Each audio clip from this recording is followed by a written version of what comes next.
Bola é tua e a palavra é toda tua e vamos falar muito sobre o time do Ceará. Samuca, boa noite, minha discreta elegante, minha potência. Chegou outro Samuel. Samuel Conrado.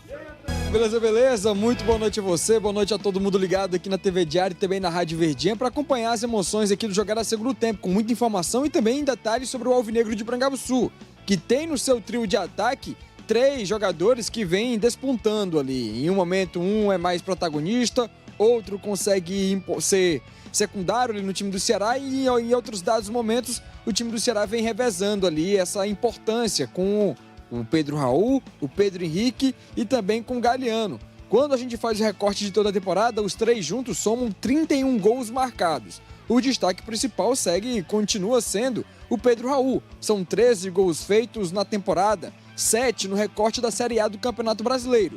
Na sequência tem o paraguaio Galeano, que é o vice-artilheiro da equipe na temporada, com 10 tentos assinalados, 5 no recorte deste Brasileirão. Já o Pedro Henrique acabou perdendo um pouco de espaço. O camisa 7 teve uma lesão no começo da temporada que o tirou ali de boa parte dos jogos no primeiro semestre. O Paulo Baia, Fernandinho ficaram disputando aquela vaga naquele lado esquerdo, enquanto que o técnico Léo Condé vinha aprimorando melhor o setor ofensivo. O Pedro Henrique entrou nos últimos 5 jogos e balançou as redes em 3 oportunidades. Vem voltando a ser essa peça importante. Fica até aquela dúvida, será que naquele lado esquerdo de fato já tem um novo titular? Porque nas últimas 3 partidas, Léo Condé tem feito variações naquele lado.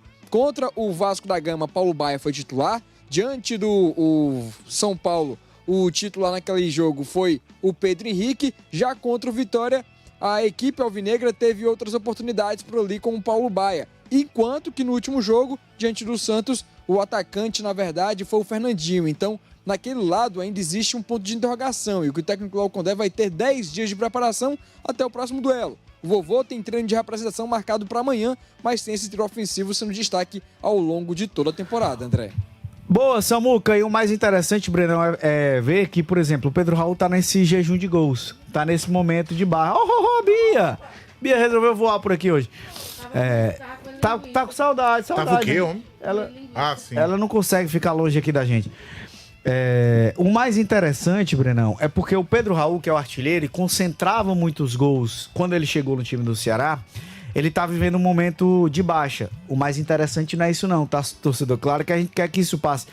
A parte interessante a qual eu me refiro é que outros jogadores têm assumido protagonismo. Sim. Galeano fazendo gol, Pedro Henrique entrando e fazendo gol. Então você tem agora uma divisão maior, uma diluição maior desses gols marcados. Não fica concentrado num cara só. Não fica, mas você pode ter certeza que a presença do Pedro Raul em campo ajuda esses caras. Como assim, Breno? O Pedro Raul, porque é um cara que tem presença de área, que na bola aérea é muito forte e que tem uma quantidade de gols já para a temporada, que é uma quantidade de gols que chama atenção, tanto é que ele ainda é o artilheiro, mesmo estando nessa seca de gols que a gente está relatando aqui.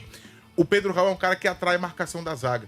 Quando o zagueiro entra na grande área para colar nele, ele abre um espaço pela lateral, ele abre um espaço na diagonal, que o Galeano aproveita, que o Pedro Henrique aproveita e que outros jogadores podem aproveitar. A jogada, por exemplo, na verdade no terceiro gol do Santos nem foi com o Pedro Raul, porque ele já tinha saído, mas a gente viu isso em vários jogos. O Pedro Raul, quando corre para dentro da grande área, alguém acompanha ele. Ali tem um espaço para que um outro jogador possa chegar. Então, taticamente, ele também ajuda. Ele também consegue fazer com que os espaços sejam criados. Mas, de fato, como ele é centroavante e é o artilheiro da equipe ainda, a falta de gols acaba pesando muito. A falta de gols acaba pesando muito, porque o Pedro Raul, ele é visto como o goleador do Ceará. O Pedro Raul é o cara de quem se espera que saiam a maior parte dos tentos feitos pelo Vovô. E de fato se incomoda. Incomoda muito ele também. A gente consegue perceber que ele está incomodado por esse jejum. Mas taticamente eu acho que ele cumpre boas funções e é uma peça importante. Tanto é que quando o Pedro Raul não está em campo, qualquer peça que você coloque lá, a não ser o Luca, que a gente não viu jogar ainda, você percebe que cai demais assim a produção, a bola não consegue nem ficar no ataque. Então, vamos lembrar daquele jogo que foi o Ailon. O Ailon foi totalmente...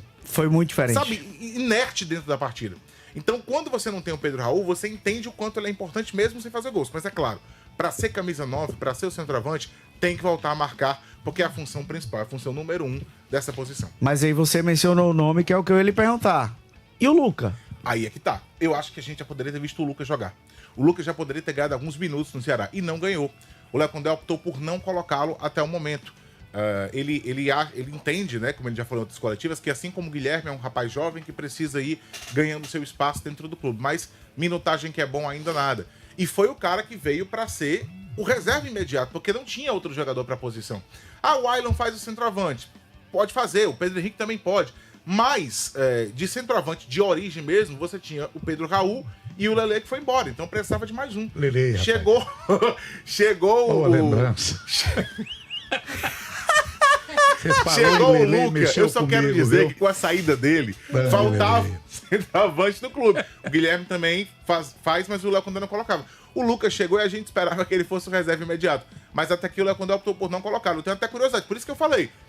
Sem o Pedro Raul, e eu não tô colocando o Lucas nessa equação, a gente vê como ele faz falta. Porque a gente não sabe o que o Lucas pode ajudar, porque ele não conseguiu ainda participar das partidas com o Ceará. Olha, a gente podia até pedir pro nosso discretíssima elegância para que ele faça uma investigação profunda para trazer assim uma explicação mais clara a respeito do Lucas, porque se com ele a vai saída, trazer, já vou antecipar que ele vai trazer. Já está investigando? Não, ele vai trazer a explicação. Vai dar uma de James Bond? Vai trazer, inclusive, do departamento de futebol. Do departamento do diretor de futebol, para ser mais preciso, o Haroldo Martins. Então isso é interessante, porque... Ele vai trazer. Eu tenho a impressão que venderam uma coisa diferente. Não, o cara tem condições, ele tem valor, o cara é assim e é assado. Me disseram que o homem não teria problema no Ceará se o Pedro Raul saísse. Um pouco diferente, mas você vai ver. Aí, de repente, não é nada disso. Porque na medida em que o Ceará, por exemplo, ele coloca o Ailon de novo para jogar naquela função, no sentido até de colaborar, embora ele faça um gol aqui e ali, então o Lucas passou a ser uma terceira ou quarta opção. Não dá para entender de maneira nenhuma. Então o Ceará, eu acho que não jogou para valer nessa contratação. E aí o pior é que isso se junta, por exemplo, a Rodriguinho, e eu diria até Paulo Baia, seu Paulo Baia. Cadê a bola, meu filho? Você foi contratado até pelo Fluminense do Rio. Foi pro Fluminense do Rio porque tinha algo a mostrar. Então, cadê o jogador que poderia ser uma opção forte pro Ceará? E o Ceará tem um problema, porque o nosso Fernandinho também entra, mas tá meio fracote. Ele não entra no ritmo rígido do time do Ceará, não. Você acha que o Fernandinho do Ceará, ele nunca chegou a ser o Fernandinho do Mirassol, aquele que você sempre destaca que viu? Ainda não foi? Não, tá longe, é daqui pra Juazeiro. Bota 600 quilômetros de distância. Tranquilo e calmo, não jogou. Fernandinho é um driblador, corajoso. Esse jogo do domingo passado, peraí, velho. Ele entrou e ficou com aquela moleza, com aquele futebolzinho chulé, que há? Aí entra um jogador mais disposto, como dizem no interior, espanaviado, e acaba dando de cara com o gol, bota a bola na trave, fez o diabo. Prendeu, soltou, foi o delegado do jogo. Pedro Henrique. O Pedro Henrique. O cabelo chega a subir, meu amigo. O vento estava no cabelo louro dele. Digo, o homem está endemoniado. E cadê o Fernandinho? E cadê o Rodriguinho? E cadê o Lucas? Então, é o que tem. É Galeano, é Pedro Raul e é Pedro Henrique. Tem que ser, porque os demais não dão exatamente num setor onde se cobra mais opção para o treinador. Ah, rapaz, esse treinador do Ceará ele tem um esquema, ele não abre mão. Ora, não abre mão de certas mudanças porque ele não se sente seguro. Cadê a peça para eu colocar e dar conta? Mas ele fez uma mudança que eu gostei. Melhorou. Eu gostei. Eu gostei do meio de campo. Nós estamos falando de um jogo. Sim. Nós falamos de um jogo do jogo passado. Porque na conta lá da bodega, na caderneta, tem um bocado de reclamação. De certas partidas que, pelo amor de Deus, o time de Ceará medrou. Foi. Medrou em função daquele sistema excessivamente cuidadoso. Eu estou usando aqui um eufemismo para dizer outro nome que seria mais pior colocado, né? Seria mais assintoso, assim. né? Mais assintoso. Pronto, você encontrou a palavra. Você sabe que às vezes a falta de uma palavra pode estar tudo a perder. Derrotar uma redação, uma crônica, uma música. A falta de uma palavra e às vezes até o excesso de uma palavra. Uma palavra mal colocada pode colocar um negócio, pode colocar uma venda, uma compra, tudo a perder. E esse programa tem que ter muito cuidado com as palavras. Muito cuidado. Porque esse programa... Quem passa 2 horas direto falando... Ele tem uma importância tremenda. Muita gente... Negado ainda acha ruim quando a gente fala besteira. Mas tem 2 horas, meu amigo, no ar direto falando, de vez em quando sai uma besteira. Para o tamanho do programa, a besteira é pouco. A besteira... Não, é verdade. É verdade. O tamanho do programa, a besteira é pouco. Meu amigo Samuel Conrado, o WB falou aqui sobre essa questão de que em outras ocasiões o Ceará poderia ser um pouco mais corajoso, poderia ter tido essa postura um pouco mais impositiva, mais leve, jogar mais para frente, que aconteceu no último domingo. O técnico Léo Condé falou sobre isso, ele foi perguntado sobre ter colocado o meio de campo com 3 jogadores que saem mais pro jogo, tô me referindo aqui a Lourenço, Dieguinho e Lucas Mugni, de ter tido essa atitude de um time que jogou mais pra frente, que foi mais, vamos se apegar a essa palavra, que foi mais corajoso. O que é que o Léo Condé falou sobre isso, Samuca?